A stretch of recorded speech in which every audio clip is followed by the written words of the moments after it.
मंजिल उन्हीं को मिलती है जिनके सपनों में जान होती है।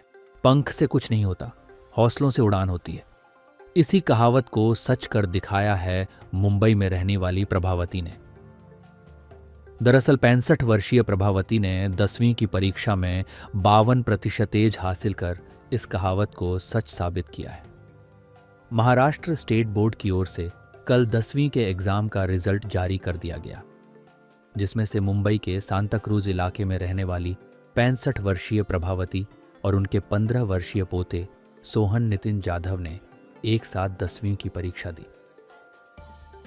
प्रभावती को 10वीं कक्षा में 52% अंक हासिल हुए, जबकि उनके पोते को 62% अंक हासिल हुए। अपने पोते को पढ़ता हुआ देखकर प्रभावती में एक ऊर्जा निर्माण हुई और प्रभावती ने भी 10वीं की परीक्षा देने का दृढ़ संकल्प किया। मुझे तो खुशी तो हुई, ऐसा कुछ नहीं, मगर थोड़ा ये भी जो आदमी है तो इतना थोड़ा लगता है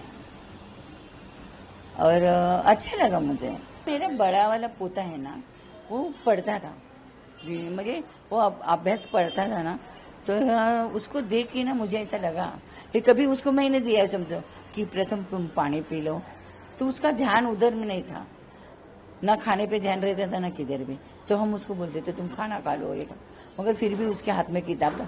वो इतने अच्छे बारकाई से किताब पढ़ता था ना, तो जो फोटो रहता है किताब का, जो कुछ भी चित्र होता है उसके नीचे भी वो पढ़ता था ऐसा। तो उससे उससे देख के मुझे ऐसा लगा कि अपन भी पढ़ना चाहिए, क्योंकि मैं तो पढ़ी थी ना क्या, मगर शादी हुई, फिर बच्चे, फिर संसार, ये वो सब इसकी वजह से रह गया क्या।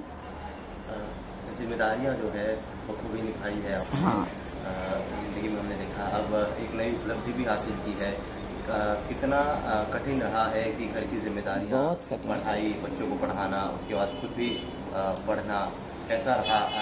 नहीं मगर अभी दो बातें। अच्छा, मैं पहले तो मेरी तो शादी हो गई, तो मेरा आदमी नौकरी पे थे, तो कुछ ऐसा मुझे तकलीफ नहीं। मेरे बच्चे गाली खाली, मैं घर में ही थी ना, हाउस वाइफ थी, मैं तो कहाँ नहीं जाती थी। बच्चे को संभालना, बच्चे को पढ़ाई करना, उनको स्कूल लेके जाना, लेके आना, यही मेरा काम था, और घर का सब देखने का, कपड़ा लत्ता बर्तन पूरा मैं अपना घर का ही करती थी। 10वीं की एग्जाम तो खैर पास किया है आपने, अब 10वीं के आगे का क्या सोचा है? नहीं, ऐसा तो आगे तो मैंने सोचा नहीं है, क्योंकि याद नहीं रहता है। पढ़ना भी तो होता, मगर याद तो रहना चाहिए।